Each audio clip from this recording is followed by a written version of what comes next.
The sign says Topaz, population 4.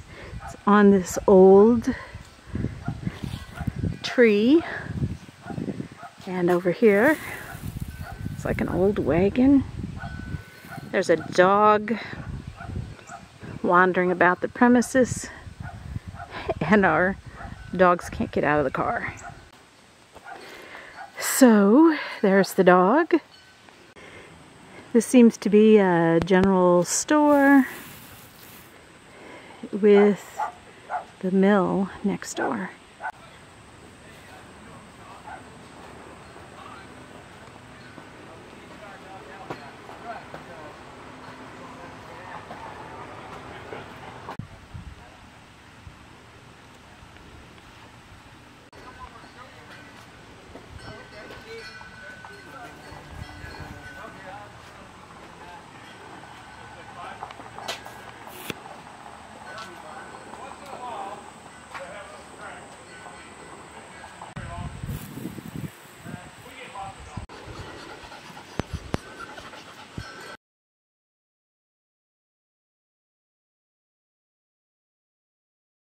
With the water fountain. Which part's the corn part? The corn part is that stone back there in the back.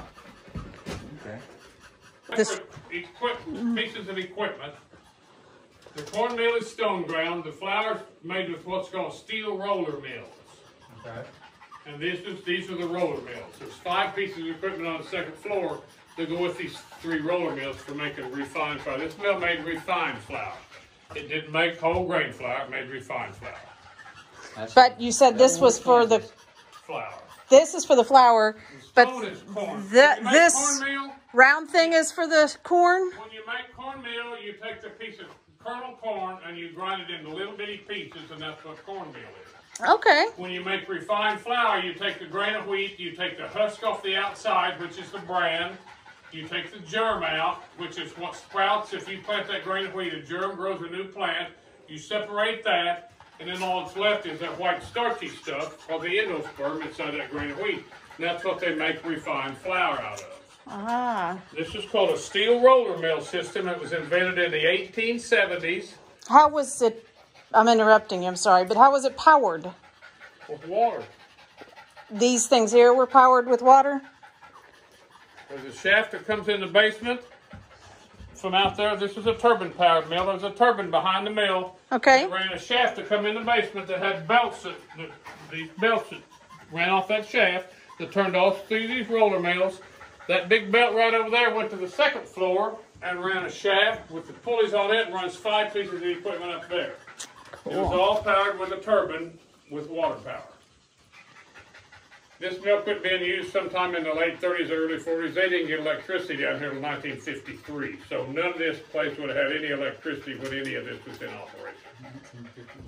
The mill, yeah. Most places in rural areas, that's when they got electricity. It was after World War II.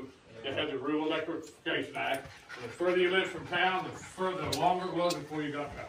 Yeah. We're 20 miles from town here. I mean, there are places that are, you know, further than this that was even later than that. But they said that they got power here at 53. My family bought this farm in 1956.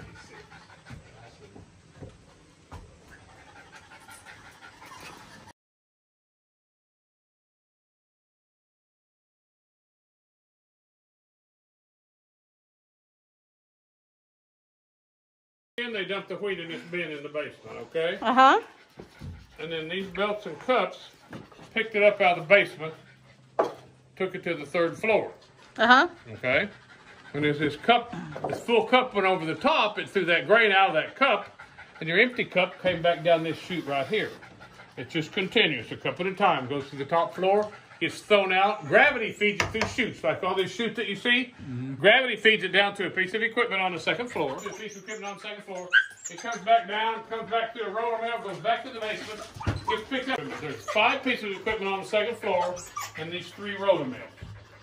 There's 9 sets of these belts and cups across here. It goes up and down 9 times from the time it's a grain of wheat until that piece of wheat is separated, the bran's taken off, the germ's taken out, and the flour is smashed into flour consistency, just like the flour you buy in the store today, refined flour. Right. But it's not bleached or bromated. Better for you, and the yes. refined flour, the last step goes up and gets put in this bin on the second floor.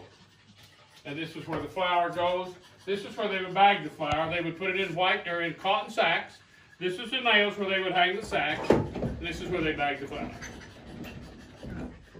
Very cool. So, and they would weigh it on these scales. And these scales have a patent date of 1856 on them. And they're still working. They're still real accurate. Pre-Civil War. Yeah. Now, that doesn't mean that's when those scales were made, but that's when the Howe Company patented those scales. It was in Right. 1856. So I'm sure they're well over 100 years old, but they still Wow. work. Amazing. Wow. This was the town of Topaz. That little room right there was the Topaz barber shop. Oh my goodness. See the chair, yeah. Let's see. Oh yeah. A barber shop right in the mill. And then what was that over there? That was a grain storage bin. That was a grain storage bin. The lining's been taken out of it. The siding's been taken off of it inside. It just stores lumber now. But Granny. Granny step wagon. right on the other side of that, and there's a swimming hole about a quarter mile up there on the North Fork River.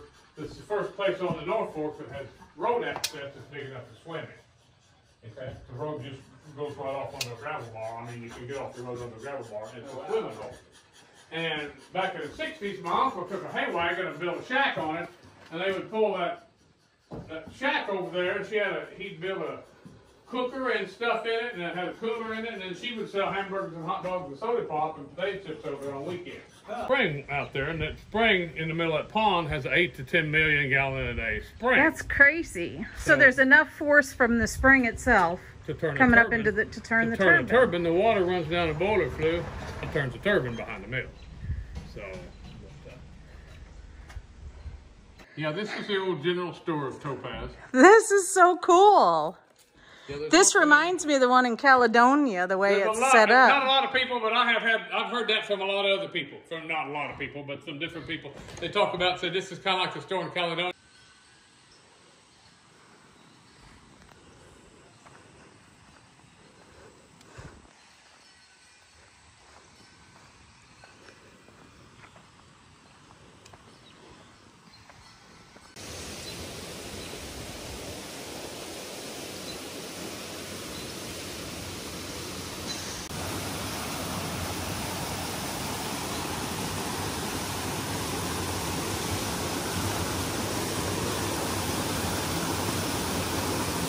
Wow.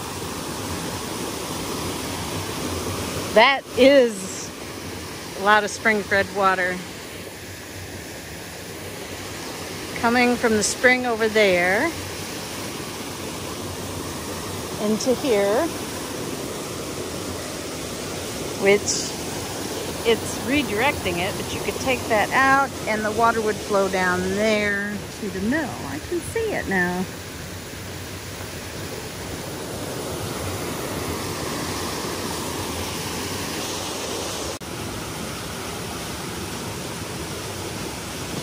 He said I could walk down here to see the spring. I think I see it. So here's the water, and you can see how it's emerald blue right in the middle. I can imagine that's where the spring is. Very cool.